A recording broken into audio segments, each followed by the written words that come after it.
Good evening my dear friends. तो आज हम लोग बिहार पारा मेडिकल 2022 में जो होने वाला है उसके लिए आप लोगों को साइंस से आप लोगों का यहाँ पे सब्जेक्ट जो होगा आपको फिजिक्स, केमिस्ट्री एंड बायोलॉजी से यहाँ पे तीनों से क्वेश्चंस को लाए हैं। और आप सभी का ये जो है आज 7वां क्लास है ना, 7वां क्लास है। अगर आप 6 क्लास को नहीं देखे हैं तो डिस्क्रिप्शन बॉक्स में लिंक दे दिया गया है, आप जाके देख सकते हैं। चलिए दोस्तों क्वेश्चन की तरफ बढ़ते हैं। काफी इंपॉर्टेंट और मोस्ट वीवीआई क्वेश्चन है। अगर क्वेश्चन आया तो बिल्कुल इसी तरीके का क्वेश्चन आएगा। एक भी क्वेश्चन अगर आप पूरे क्लास को करते हैं तो आपको जो है एक भी क्वेश्चन छूटने का चांस बिल्कुल नहीं है ना। तो चलिए अगला क्वेश्चन की तरफ बढ़ते हैं। और क्वेश्चन की तरफ बढ़ने से पहले एक छोटा सा प्यारा सा रिक्वेस्ट है, अगर आप चैनल पे नए हैं तो चैनल को सब्सक्राइब एंड वीडियो को लाइक जरूर कीजिए। चलिए आगे बढ़ते हैं दोस्तों। क्वेश्चन देखिए, आप सभी का सिलेबस ये है। सबसे पहले तो आपको सिलेबस कभी नहीं भूलना है। 2 घंटा 15 मिनट का टाइमिंग रहेगा। ये आपको इतना नंबर का एग्जाम होगा और उसके बाद आपको यहाँ पे कोई नंबर ऑफ क्वेश्चन इतने हैं, टोटल 90 क्वेश्चन पूछा जाएगा आपको और उसके बाद 450 नंबर का एग्जाम होगा, है ना। तो इस चीज को आपको कभी नहीं भूलना है। चलिए क्वेश्चन की तरफ बढ़ते हैं। क्वेश्चन खुल रहा है आपके स्क्रीन पर। क्वेश्चन खुल चुका है।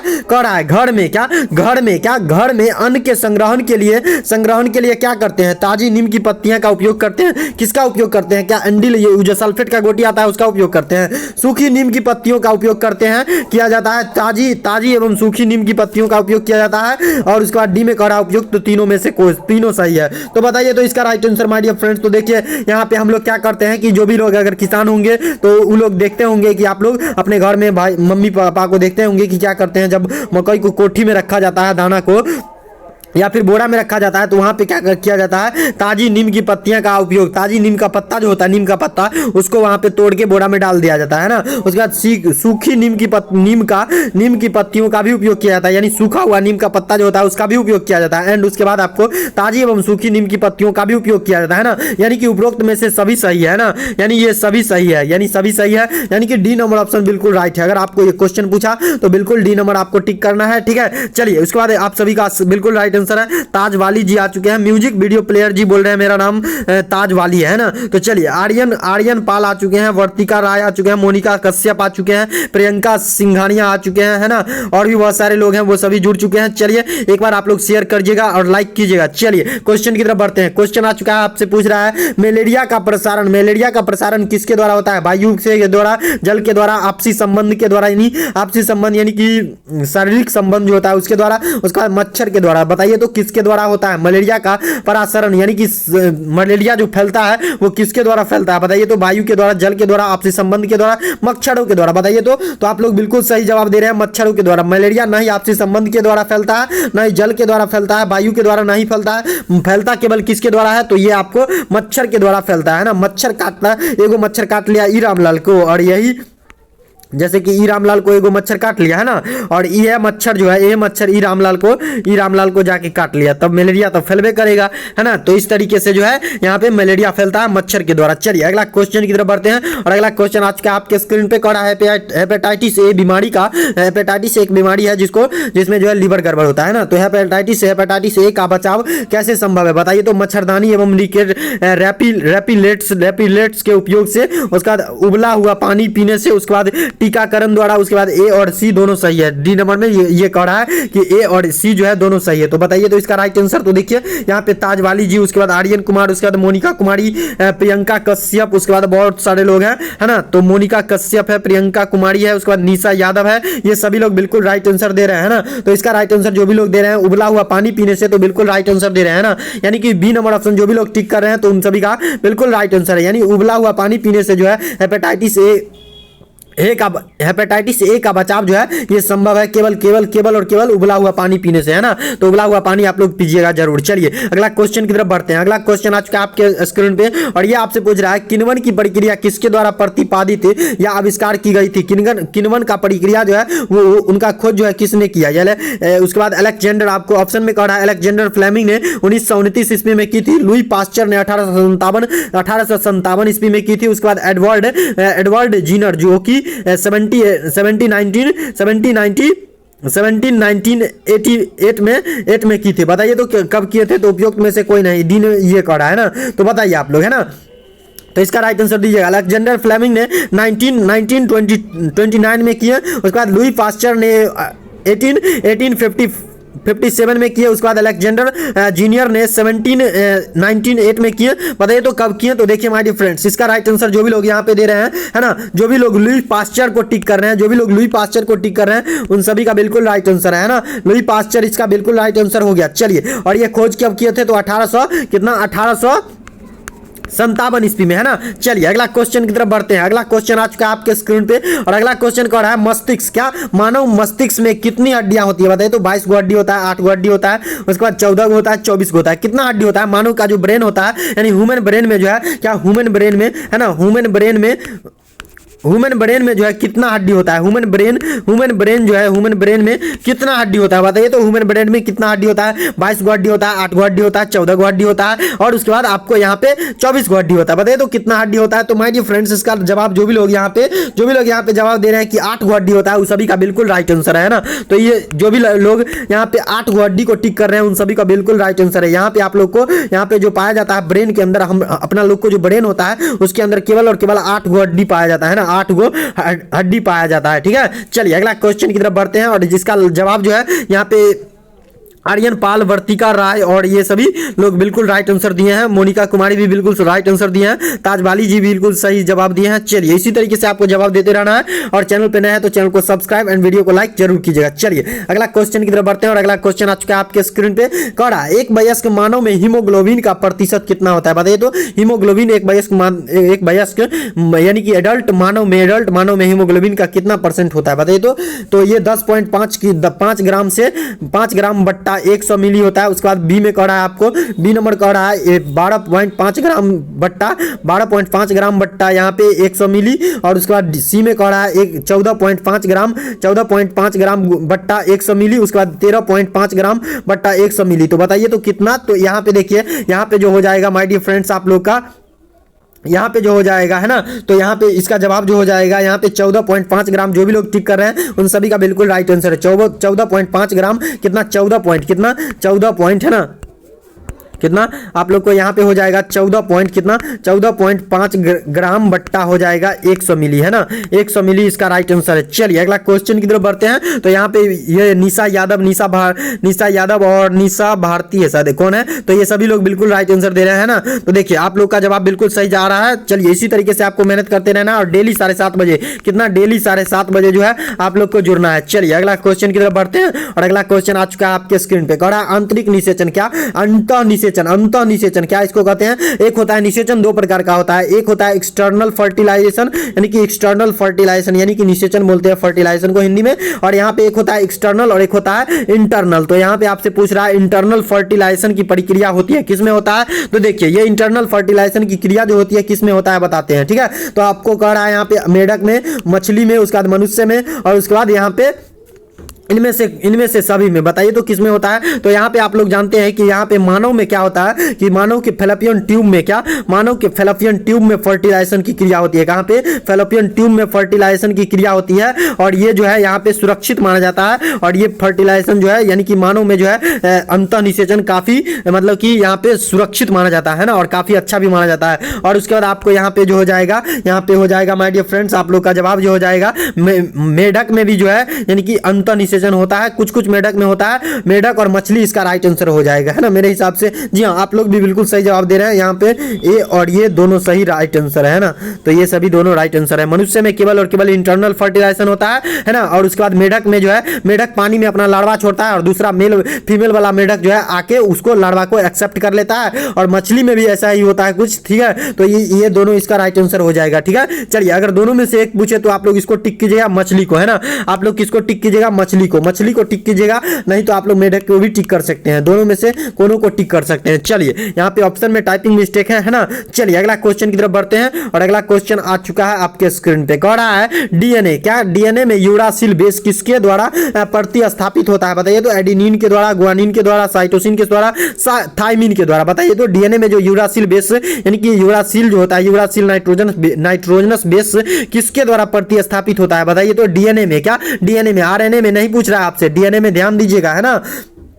तो इसका राइट आंसर दीजिएगा आप लोग। तो यहाँ पे देखिए ये क्या होता है, डीएनए में जो यूरासिल बेस यानी यूरासिल नाइट्रोजनस बेस जो होता है किसके द्वारा प्रतिस्थापित होता है, तो ये आपको थायमीन के द्वारा प्रतिस्थापित होता है, आप लोग याद रखिएगा। चलिए अगला क्वेश्चन की ओर बढ़ते हैं, है ना, अगला क्वेश्चन की ओर बढ़ते हैं। और अगला क्वेश्चन आ चुका है, केसीन का मुख्य स्रोत क्या है? मांस है, अंडा है, दूध है, मक्खन है, बताइए। तो केसीन जो अपने बॉडी में होता है उसका मुख्य स्रोत क्या है? अंडा खाने से होता है, दूध खाने से, और यानी कि सबसे ज्यादा किस में पाया जाता है, ये आपसे पूछ रहा है। तो बताइए इसका राइट आंसर। तो देखिए ये जो है केसीन सबसे ज्यादा कहां पाया जाता है, पता है? दूध में पाया जाता है ना, दूध में पाया जाता है केसीन सबसे ज्यादा। आप लोग भी सही जवाब दिए होंगे, अगर दूध टिक किए हैं तो बिल्कुल सही जवाब दिए हैं। मोनिका कुमारी, अंजलि श्रीवास्तव और भी बहुत सारे लोग हैं, है ना, जो कि सही जवाब दे रहे हैं। चलिए अगला क्वेश्चन की तरफ बढ़ते हैं। और अगला क्वेश्चन आ चुका है आपके स्क्रीन पे, कह रहा है, अगला क्वेश्चन कह रहा है, निषेचन के लिए क्या आवश्यक है? बताइए। तो परिपक्व अंडाशय आवश्यक है, हरे पौधे आवश्यक है, रंगीन पौधे आवश्यक है, लॉरिक्स एवं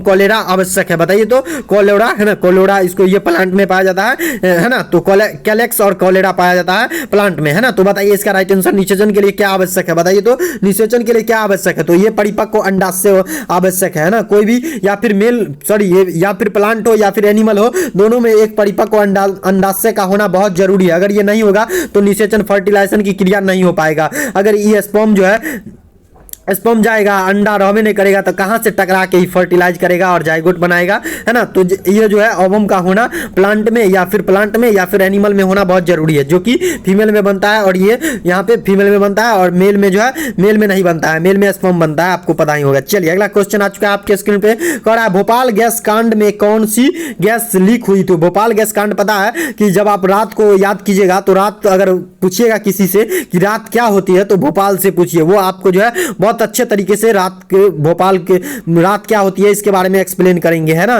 तो यहाँ पे देखिए आपसे पूछ रहा है क्या हुआ था वहां पे, पता है? एक यूनियन कार्बाइड नाम का कारखाना था, है ना, भोपाल में। उस कारखाना में क्या बनता था? पेस्टिसाइड बनता था, फर्टिलाइजर और बनता था, है ना, जो कि हम लोग खेती में एग्रीकल्चर में यूज करते हैं, जो भी दवा, वहां पे ये भोपाल में बनता था। और यूनियन कार्बाइड नामक एक कारखाना था, जिसमें जो है यहाँ पे क्या हुआ था कि एक पाइप फट गया था, और वहां पे जो है आधी रात को ये काम हुआ था। आधी रात को जो है पाइप फट गया, 12 बजे रात को, जब सब पूरा भोपाल सो रहा था, तब ये यहाँ से एक यूनियन कार्बाइड नामक कारखाना से एक पाइप लीक होता है, और उस पाइप से जो है कौन सा गैस लीक होता है, यही आपसे पूछ रहा है ना। तो उस गैस का नाम आपसे पूछ रहा है, वो गैस कौन था कि पूरा दुनिया को, भोपाल को सुला दिया था पूरे आधी रात को। तो यहाँ पे आपसे पूछ रहा है पोटेशियम आइसोथायोसाइनाइट, और उसके बाद सोडियम आइसोसाइनाइट, और उसके बाद एथाइल आइसोसाइनाइट, और उसके बाद मेथाइल आइसोसाइनाइट। ये गैस एक डी नंबर ऑप्शन बिल्कुल राइट आंसर है। तो देखिए जब आधी रात को पूरा भोपाल सो रहा था, तो यूनियन कार्बाइड नामक कारखाना के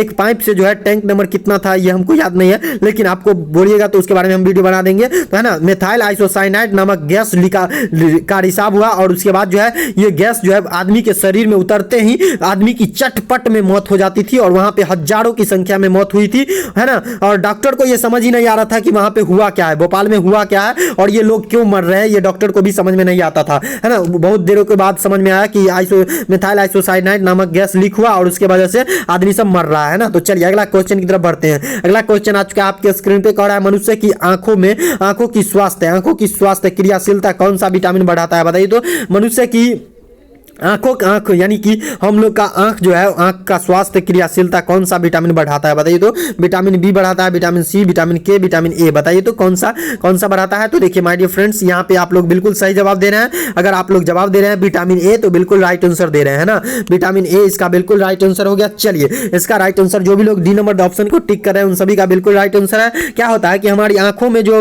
मतलब स्वास्थ्य, आंख का देख रेख, जो आंखों की स्वास्थ्य व्यवस्था को अच्छा कौन सा विटामिन रखता है, यही आपसे पूछ रहा है। तो ये आपको विटामिन ए रखता है। चलिए अगला क्वेश्चन की तरफ बढ़ते हैं। और अगला क्वेश्चन आ चुका है आपके स्क्रीन पे, ये आपसे पूछ रहा है, एमिनो एसिड मिलते हैं कहाँ मिलते हैं? स्टार्च में मिलते हैं, वसा में मिलते हैं, तेल में मिलते हैं, प्रोटीन में मिलते हैं। बताइए तो किस में मिलते हैं? तो ये आपको मिल जाते हैं माय डियर फ्रेंड्स, आपको मिल जाते हैं प्रोटीन में, है ना। प्रोटीन जो भी लोग टिक कर रहे हैं उन सभी का बिल्कुल राइट आंसर है, यानी कि डी नंबर ऑप्शन जो भी लोग टिक कर रहे हैं, ताज वाली, आर्यन पाल, वर्तिका राय, मोनिका कश्यप, उसके बाद प्रियंका चौहान, और उसके बाद अंजलि श्रीवास्तव, और भी बहुत सारे लोग हैं जो कि सही टिक कर रहे हैं। चलिए इसका राइट आंसर बिल्कुल सही जवाब दिया है। अगर डी नंबर आपसे लोग टिक किए हैं और यहाँ पे एमिनो एसिड मिलते हैं, तो ये एमिनो एसिड प्रोटीन में मिलते हैं, बिल्कुल सही जवाब दिया है। चलिए अगला क्वेश्चन की तरफ बढ़ते हैं, है ना। चलिए अगला क्वेश्चन आ चुका है आपके स्क्रीन पे और अगला क्वेश्चन आपसे पूछ रहा है रेयान, क्या रेयान फाइबर का निर्माण होता है पेट्रोलियम से, रसायन से, उसका लुगदी से और नफ्था से। बताइए तो किससे होता है। तो यहाँ पे जो भी लोग फ्रॉम पल्प को टिक कर रहे हैं, फ्रॉम द पल्प को टिक कर रहे हैं, उन सभी का बिल्कुल राइट आंसर है ना। तो देखिए यहाँ पे रेयान जो बनता है, रेयान आपको बनता है लुगदी से। किससे बनता है? लुगदी से, यानी कि फ्रॉम द पल्प है ना, फ्रॉम द पल्प जो भी लोग टिक कर रहे हैं उन सभी का बिल्कुल राइट आंसर है ना। तो यहाँ पे देखिए लुगदी से बनता है ये रेयान फाइबर, बनता है किससे? तो लुगदी से बनता है, ये चीज आप लोग याद रखिएगा। चलिए अगला क्वेश्चन आ चुका है आपके स्क्रीन पे और अगला क्वेश्चन आपसे पूछ रहा है निम्नलिखित में से रासायनिक यौगिक कौन सा है। बताइए तो रासायनिक यौगिक कौन सा है? वायु है, ऑक्सीजन है, अमोनिया है, पारा है। बताइए तो कौन सा है। तो यहाँ पे माय डियर फ्रेंड्स आप लोग को हो जाएगा इसका राइट आंसर। जो भी लोग यहाँ पे अमोनिया को टिक कर रहे हैं उन सभी का बिल्कुल राइट आंसर है। आपको डेली 7:30 बजे जुड़ना है। कितना? डेली 7:30 बजे जुड़ना है। मैं टाइमिंग को लेकर के बहुत सख्त रहता हूं, है ना। तो यहाँ पे आपको डेली 7:30 बजे जुड़ना है, आपको डेली 7:30 बजे जुड़ना है। चलिए आशा है कि आपको ये क्वेश्चन का आंसर सही जवाब दिए हैं। तो ये इसका जवाब जो है, जो भी लोग अमोनिया को टिक किए हैं उन सभी का बिल्कुल राइट आंसर है। चलिए अगला क्वेश्चन की तरफ बढ़ा जाए, है ना। तो यहाँ पे देख सकते हैं कि अगला क्वेश्चन आपके स्क्रीन पे आ चुका है और आपसे पूछ रहा है उष्मा गति का प्रथम नियम अवधारण की पुष्टि करता है ऊर्जा संरक्षण के सिद्धांत, उसके बाद आपको ताप संरक्षण और उसके बाद आपको यहाँ पे कार्य संरक्षण और इनमें से कोई नहीं। बताइए तो इसका राइट आंसर आप लोग दीजिएगा, है ना। तो इसका राइट आंसर ऊर्जा संरक्षण सिद्धांत है ना। ऊर्जा संरक्षण सिद्धांत प्रथम उष्मा गति का प्रथम नियम का अवधारणा की पुष्टि करता है, ये ऊर्जा संरक्षण का सिद्धांत है ना। चलिए अगला क्वेश्चन की तरफ बढ़ते हैं और अगला क्वेश्चन आ चुका है आपके स्क्रीन पे और ये क्वेश्चन केमिस्ट्री क्लास से है ना, केमिस्ट्री सब्जेक्ट से है। ये आपसे पूछ रहा है 1 मोल बराबर कितना होता है। ये तो बिल्कुल ईजी है यार, बता ना दो एकदम। मतलब यहाँ पे पावर है ना, जितना भी यहाँ पे 10 पे पावर 31 है, 10 पे पावर 19 है ना। तो ये पावर है, यहाँ पे टाइपिंग मिस्टेक है ना। तो चलिए तो इसका राइट आंसर जो भी लोग यहाँ पे दे रहे हैं कि यहाँ पे जो हो जाएगा आपको, यहाँ पे कितना आप लोग टिक कर रहे हैं। देखिए ये भी आप लोग जो भी लोग यहाँ पे टिक कर रहे हैं कि यहाँ पे, है ना, जो भी लोग यहाँ पे टिक कर रहे हैं कि 6.023 गुने, है ना, 23 गुने 10 पे पावर 10 पे पावर 23 कन के, तो बिल्कुल राइट आंसर है। यानी कि सी नंबर ऑप्शन जो भी लोग टिक कर रहे हैं उन सभी का बिल्कुल राइट आंसर है ना। चलिए ये सभी जवाब दिए हैं जो कि बिल्कुल सही जवाब दिए हैं। चलिए अगला क्वेश्चन की तरफ बढ़ते हैं और अगला क्वेश्चन आ चुका है आपके स्क्रीन पे। कह रहा है निम्न में से कौन कार्बन का अपरूप है। बताइए तो कार्बन का अपरूप कौन नहीं है। क्या कौन नहीं है, ये आपसे पूछ रहा है। नहीं है और है वाला में बड़ा कंफ्यूज होता है बच्चा लोग, इस पर ध्यान दीजिएगा आप लोग, है ना। तो चलिए इसका राइट आंसर देना है। लकड़ी, कोयला है, हीरा है, ग्रेनाइट है और उसके बाद ग्रेफाइट है। तो बताइए तो आप लोग निम्न में से कौन कार्बन का अपरूप नहीं है, ये आपसे पूछ रहा है ना। तो बताइएगा आप लोग। चलिए इसका राइट आंसर आप लोग ग्रेफाइट को टिक कर रहे हैं, तो बिल्कुल राइट आंसर दे रहे हैं आप लोग, है ना। इसका राइट आंसर आप लोग को ग्रेफाइट हो गया। क्या निम्न में से कार्बन का अपरूप जो है वो नहीं है। क्या ग्रेफाइट जो है ये कार्बन का अपरूप नहीं है। चलिए अगला क्वेश्चन की तरफ बढ़ते हैं। मैंने आपको किस तरीके से मेहनत करना है ये चीज बता रखे हैं, है ना। OMR सीट खरीद लेना है और आपको डेली एक प्रैक्टिस सेट आपको लगाना है ना। प्रैक्टिस सेट यानी 90 क्वेश्चन को 2 घंटा 15 मिनट में सॉल्व करना है ना। और कितना नंबर आप लाए हैं ये आपको खुद से चेक करना है। चलिए अगला क्वेश्चन आ चुका है आपके स्क्रीन पे और ये कह रहा है फलीदार। क्या फलीदार पौधे, क्या फलीदार पौधे में नाइट्रोजन स्थिरीकरण यानी नाइट्रोजन फिक्सेशन करने वाला बैक्टीरिया निम्न में से कौन सा है। एजोबैक्टर है, नाइट्रोबैक्टर है, राइजोबियम है, सिंड्रोमनस है। बताइए तो क्या है। तो यहाँ पे माय डियर फ्रेंड्स आप लोग जवाब दे रहे हैं राइजोबियम है, तो बिल्कुल राइट आंसर दिया है ना। धान के खेतों में ये अक्सर पाया जाता है ना, धान के खेतों में। चलिए इसके बाद राइजोबियम जीवाणु जो भी लोग टिक किए हैं उन सभी का बिल्कुल राइट आंसर है, यानी कि सी नंबर ऑप्शन जो भी लोग टिक किए हैं उन सभी का बिल्कुल राइट आंसर है। चलिए अगला क्वेश्चन की तरफ बढ़ते हैं। अगला क्वेश्चन आ चुका है आपके स्क्रीन पे और ये आपसे पूछ रहा है फलों, क्या पौधों की जड़ों से अन्य भाग तक पानी और खनिज का आह्वान किसके द्वारा किया जाता है। बताइए तो एपिकल के द्वारा, कॉलेन काइमा और उसके बाद लेटरल और उसके बाद जाइलम, है ना। लेटरल और उसके बाद जाइलम। बताइए तो एपिकल, उसके बाद कॉलेन काइमा, लेटरल और उसके बाद जाइलम है। बताइए तो फ्लोएम यहाँ पे नहीं है। चलिए जाइलम और फ्लोएम जो आप लोग 9th में पढ़े थे वो आपको यहाँ पे केवल और केवल जाइलम दिया गया है। टिक कीजिएगा थोड़ा ध्यान से। तो ये देखिए माय डियर फ्रेंड्स, यहाँ पे क्या होता है कि पौधों की जड़ों से जो है, जड़ों से अन्य भाग तक पानी और खनिज लवण होता है, लवण, है ना। लवण किसके द्वारा पहुंचाया जाता है। तो ये आपको जाइलम के द्वारा पहुंचाया जाता है, जो कि आप आप लोग 9th में पढ़े होंगे कि जाइलम और फ्लोएम, क्या जाइलम और फ्लोएम है ना, जाइलम और फ्लोएम पढ़े होंगे। तो चलिए इसका राइट आंसर जो भी लोग यहाँ पे डी नंबर ऑप्शन को टिक किया उन सभी का बिल्कुल राइट आंसर है। चलिए अगला क्वेश्चन की तरफ बढ़ते हैं और अगला क्वेश्चन आ चुका है आपके स्क्रीन पे। देखिए दोस्तों आपसे पूछ रहा है ब्लड ग्रुप, क्या बी ब्लड वाला व्यक्ति किस रक्त ग्रुप वाले व्यक्ति को रक्तदान कर सकता है? बताइए तो बी जिसका ब्लड ग्रुप है वो आदमी जो है केकरा ब्लड दे सकता है, ये आपसे पूछ रहा है ना। तो इसका राइट आंसर आपको देना है। तो देखिए सबसे पहले बी वाला क्या करेगा कि अपना प्रजाति को देगा, सबसे पहले अपन को न देखेगा, बाप अपन बेटा को देखेगा पहले, है ना। तो देखिए यहाँ पे क्या करेगा, बाप अपन बेटा को देखेगा, बाद में पड़ोसी को देखेगा, है ना। तो इसी तरीके से यहाँ पे भी होता है ब्लड ग्रुप में, है ना। तो ब्लड ग्रुप पहले तो बी वाला को देगा, अपना प्रजाति को देगा, अपना जाति को देगा, है ना। उसके बाद जो बचता है उसके बाद में सोचा जाएगा कि हम किसको देंगे, है ना। और उसके बाद बी वाला सबसे पहले बी को देगा, उसके बाद आपको ए बी को भी दे सकता है, ये क्या ए बी को भी दे सकता है। यानी कि आप लोग डी नंबर ऑप्शन टिक कर रहे हैं तो बिल्कुल राइट आंसर है आप लोग का, है ना। बी वाला जो है बी को भी देगा और ए बी को देगा। इसलिए हम कहते हैं कि आप लोग अपना ब्लड ग्रुप अपना दोस्तवा को मत बताना, नहीं तो कभी पकड़ के ले जाएगा और 4 बोतल खून खिंचवा लेगा। तो आप लोग जो है थोड़ा संभल के रहिएगा दोस्त के साथ। चलिए अगला क्वेश्चन की तरफ बढ़ते हैं। अगला क्वेश्चन आ चुका है आपके स्क्रीन पे, क्या कर रहा है, ध्वनि क्या है? ध्वनि क्या है दोस्तों, यानी साउंड क्या है? ऊर्जा है, ताप है, शक्ति है, प्रकृत्व है ना। आइसोडक्टेंस है, बताइए तो क्या है? इंडक्टेंस है, बताइए तो माय डियर फ्रेंड्स ये क्या है? साउंड एक प्रकार का क्या है? साउंड एक प्रकार का ऊर्जा है ना। साउंड एक प्रकार का क्या है? एनर्जी है। साउंड एक प्रकार का एनर्जी है, ये चीज आप लोग जानते होंगे और नहीं जानते होंगे तो आज जान लीजिए। तो यहाँ पे जो भी लोग टिक किए हैं, ताजवाली जी बिल्कुल सही जवाब दे रहे हैं, आर्यन पाल, वर्तिका रॉय, उसके बाद मोनिका कश्यप, उसके बाद निशा यादव, उसके बाद प्रियंका कश्यप, ये सभी लोग बिल्कुल राइट आंसर दे रहे हैं। चलिए चौधरी जी हैं, ये सभी बिल्कुल राइट आंसर दे रहे हैं, है ना। तो साउंड एक प्रकार का एनर्जी है। चलिए अगला क्वेश्चन की तरफ बढ़ते हैं। अगला क्वेश्चन आ चुका है आपके स्क्रीन पे और ये आपसे पूछ रहा है निम्नलिखित में से शुद्ध तत्व कौन है? शुद्ध तत्व आपको कौन है? कांच है, उसके बाद हीरा है, चूना है, उसके बाद इस्पात है। शुद्ध तत्व आपसे पूछ रहा है, शुद्ध तत्व क्या? शुद्ध तत्व आपसे पूछ रहा है, तो बताइए तो शुद्ध तत्व क्या है? कांच है, हीरा है, चूना है, इस्पात है। बताइए तो शुद्ध तत्व आप लोग को क्या है, बताइए, ये आपसे पूछ रहा है। तो बताइए शुद्ध तत्व क्या है? शुद्ध आपको क्या है पता है? हीरा है। शुद्ध आपको हीरा है। शुद्ध तत्व में आप लोग का हीरा जो है ये शुद्ध है ना।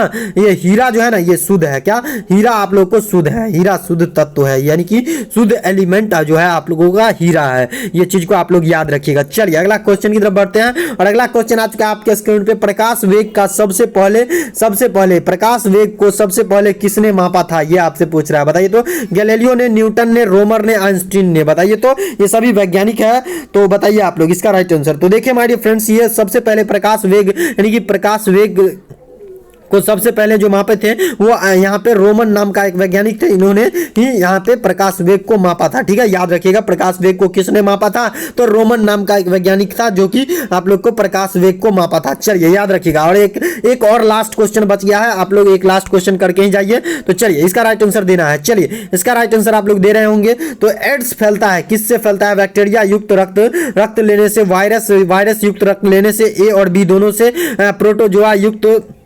रक्त लेने से। बताइए तो एड्स जो होता है एक्वायर्ड एमिनो डिफिशियंसी सिंड्रोम जो होता है, ये सिंड्रोम है यानी कि रोग है एक प्रकार का, और ये शारीरिक संबंध के द्वारा भी फैलता है, बैक्टीरिया युक्त रक्त लेने से भी फैलता है और वायरस युक्त रक्त लेने से भी फैलता है। यानी कि इसका राइट आंसर जो हो गया आप लोग को यहाँ पे सी नंबर हो गया, है ना। तो यहाँ सॉरी माय डियर फ्रेंड्स, ये बैक्टीरिया युक्त ब्लड लेने से नहीं होता है ना, ये केवल और केवल वायरस युक्त ब्लड लेने से होता है और शारीरिक संभोग के द्वारा भी फैलता है, ब्लड ट्रांसफ्यूजन के द्वारा भी फैलता है ना। तो आप लोग इस चीज को याद रखिएगा। और आज का ये लास्ट क्वेश्चन था। चलिए आज के लिए इतना ही रखते हैं। आपको डेली कितना बजे जुड़ना है? आप लोग को डेली 7:30 बजे जुड़ना है ना। लाइव क्लासेस में डेली यहाँ पे चलाए जाते हैं, पैरा मेडिकल के मस्ट वीवीआई इंपोर्टेंट क्वेश्चन को कराए जाते हैं। चलिए आज के लिए इतना ही रखते हैं। Thanks for watching. कल मिलते हैं आप लोग को 4 मार्च यानी कि कल जो है आप लोग का कल जो है सीट अलॉटमेंट सेकंड राउंड जारी करेगा। आप लोग आखिरी दम तक लड़िएगा, है ना, लड़ना मत भूलिएगा। आप लोग मॉप अप राउंड में भी जाइएगा, है ना, जिनका कम मार्क्स है। चलिए आशा करता हूं कि आपको ये आज का ये क्लास अच्छा लगा हो। क्लास अच्छा लगा है तो लाइक कीजिए और शेयर कीजिए अपने ग्रुप्स में, और चैनल पे नया है तो चैनल को सब्सक्राइब कीजिए। Thanks for watching.